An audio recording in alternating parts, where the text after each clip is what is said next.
And the third point you said is about is Sanskrit dead or alive? Yes.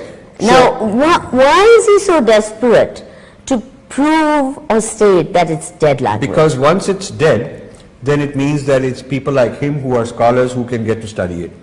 If it's alive and the spoken Sanskrit language movement is doing well, the Sanskrit Bharati movement, it's bad for him because politically he cannot control it. A dead language can be controlled. It's fixed. Oral language, living language, spreading language, there are a lot of people with adhikar to talk about it. But when he's trained as a Greek classicist and a Latin and Greek classicist. So those are dead languages. And so they're studied in a way that the expert who's a linguist, he's looking at something in a museum. It's not lived in people's lives. So this is the same stature, this is the sense of revival that he has in mind. He would say that the reason, his argument for saying it is dead is based on looking at evidence and saying that it died. And the reason it died is because Hindu kings killed it in the 12th century.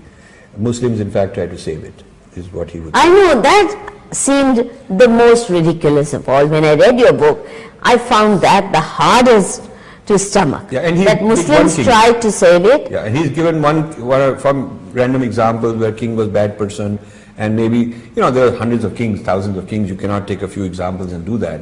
It would have to be a much more exhaustive research. And what troubled me is, sort of exonerating the Mughals, who put Persian as a language, the British who put English as a language. Of the court and the darbar and the medium of instruction. Yeah. And in fact, he goes on saying multiple times that accusing or blaming the Muslims for having marginalized Sanskrit is totally wrong. He very clearly says that that is wrong, that is out. So he's very protective of Islam. And very protective of British colonialism. Yes. British colonialism, okay, they did it, but it was already dead. It was already dead before that.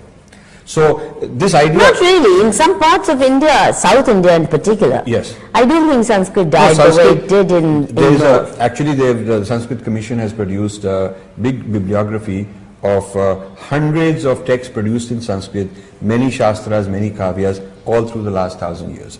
So Sanskrit in different places has always been alive. Plus Sanskrit is alive in the form of it's used for worship. So it's not necessarily only as a common language.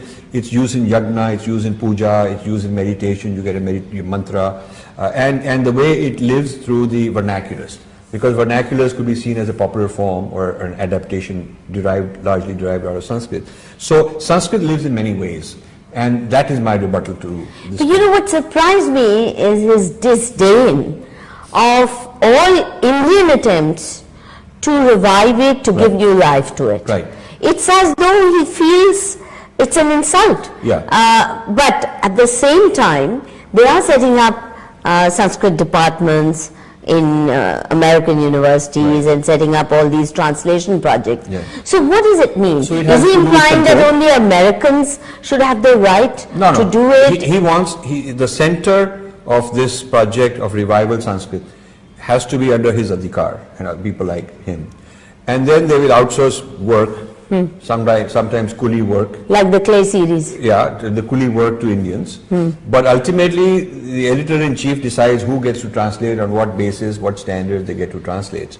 So he's actually very much interested in training Indians to be thinking like him. And he's managed to train a few very important people. Too many, some at my own center. Yes. Oh, he's a great favorite there. Yeah. That's true.